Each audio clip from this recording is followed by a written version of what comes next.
until I found someone. This is where the magic happens, and by the magic I mean just hours of video editing and homework and crying myself to sleep. I bought this duvet last year when I moved into the dorms, and I thought it would be a really good idea, instead of getting an extra long twin one, to get a full-size one, because I was like, next year I'm totally gonna move into an apartment and have a lot of space and own a full-size bed. But nah, your girl is gonna be sleeping in a twin size for a long time, let me tell you that. So this thing is a total bitch to wash because it doesn't fit into the normal washing machines that we have in our apartment. Infer what you will about how often I wash my bed sheets. But yeah, other than that, I like them. They're this nice quilted white that's kind of goes with everything. And then it also came with these matching pillows, which currently are very wrinkly, but do their purpose. My bed frame is one that my family friends in LA actually donated to me. Super generous of them, thank you. Here is a spicy take on beds for you. This is probably the most first world problem that you'll ever hear. But while I was visiting my sister in Philly and traveling around Europe last summer, I got accustomed to sleeping on the floor because there just wasn't enough beds. And it turns out that after like a week of sleeping on the floor, your back just gets used to that, and that was like the most comfortable position for me to sleep in. I'm also kind of just like a thrasher in my sleep, so I feel like the floor really helps me like not move around at all because there's literally only one comfortable position you can sleep in on the floor. So before I moved here, I was telling some of my friends about this and how I didn't even think that I should bother getting a bed because beds are a fucking social construct, and they were like, Ashley, like your roommates are gonna think you're fucking weird, you're never gonna have any sex, you're gonna be alone if you don't buy a bed. So the bottom line is this bed hurts the shit out of my back. I would rather sleep on the floor, but nevertheless, it is here. I'm grateful that I have something to sleep on, unlike many people in this world. So all these cabinets and drawers came with the apartment already. In here, I just have like my camera equipment and my jeans. And then in this cabinet below, I have more like skirts and bottoms. Just kind of like throw my crap down there. I have a lot of packing materials and stuff for my thrifted side business. And this is just like bras and underwears and stuff. I don't know why you'd need to know that, but in case you do, there's that information. The feature that I am most proud of here is this little like clothing rack that I put up. So this bar is actually a shower tension bar that I bought on Amazon. It was pretty cheap. I think it was like $15 to $20. So originally this started out as me just hanging up my black and white clothes to make it really like aesthetic, and then putting the rest of my clothes in the closet over there. But I just got lazy and I didn't want to walk between the two. So now this is pretty much just all the clothing that I own and wear on a regular basis. And because I am a hoe for the aesthetic, I specifically bought these gold hangers off Amazon so that I could maintain my gold accents in my room. These are really lightweight and haven't like scratched off or anything like that, but in the morning when I'm trying to get changed, it makes this noise, which is really obnoxious, and I'm sure my roommates hate me for it. And then below my clothes on this shelf, I have my shoes.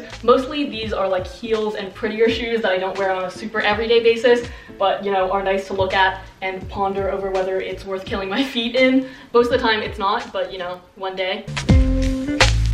And here is the other side of the room, which you guys generally don't get to see unless it's like a try-on segment or something. You guys see part of this wall. But yeah, this is my little desk and work area. It's right next to the closet space and my bed. I'm actually pretty proud of this section. I spent like the first week that I moved into this apartment just stressing out over whether this part of my room could be aesthetically pleasing enough. And dare I say, I did not do a bad job. These pictures that are scattered along the wall are pictures of all of my murder victims and their loved ones.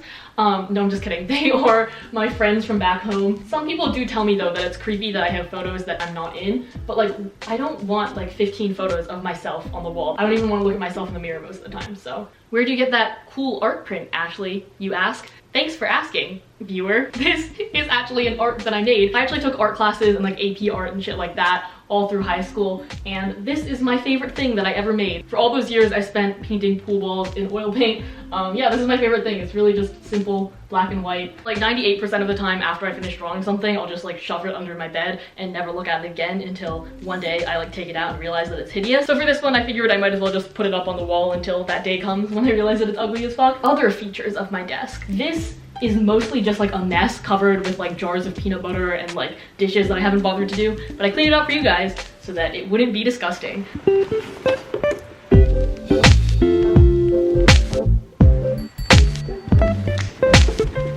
Most of my decor is from Target, so this gold thingy that I use to organize stuff, I just like shove all of my receipts in here. I don't know what some of this stuff is, you know, just like desk crap. you need somewhere to put it. Then I have 2 bottles of perfume, which I hardly ever put on, but you know, they look cute. And then I have this gold lamp, which is actually, it's a really good lamp. I would recommend this. I think they still sell it at Target. 5 stars on Yelp for this lamp. My desk I actually also got for free. It was just left over by the girl who used to have this spot in this apartment. Really conveniently, it matches the wood on my bed, which I really appreciate. The legs were originally silver, or like that generic cheap looking plasticky silver, but I took it upon myself to do a little DIY action. And I bought some gold acrylic paint and then just painted over the legs. I actually ran out of gold acrylic paint, so the legs against the wall aren't painted, but right now nobody can see that, so it's fine. And for surviving this far in my rambling, I will now show you guys the reality of my apartment. Pinterest hoes, shield your eyes. So this is what I showed you, and then literally like less than 1 foot away from my bed is my roommates and my other roommates and their desks. So there is the real picture of my room, and I look like such a tryhard compared to my roommates. It's ridiculous. And then if we turn over here, here's the bathroom. This is like all of my shit in the middle. And the sad part is that I cleaned this up for this video and it's still just like a hot ass mess. And then here's the best part of this apartment and my closet. Here is my little other section of the closet where I keep all of my thrifting stock and some of my other clothes that won't fit on the other rack. And then, I mean, there's my hamper. I don't know why you need to see that. And there are some shoes up there as well. And then, yeah, my roommate stuff. Honestly though, I can't complain about having a walk-in closet because it's pretty nice. And that is all I have for you guys, because that is all the space that I own, or am renting currently. I'm not even on the lease. It's a bad situation. I have to avoid my landlord all the time. Anyway, if you enjoyed, please don't forget to give this video a thumbs up, leave a comment down below, and subscribe to my channel is the other thing. Thanks for watching. I'll see you guys next week. Bye.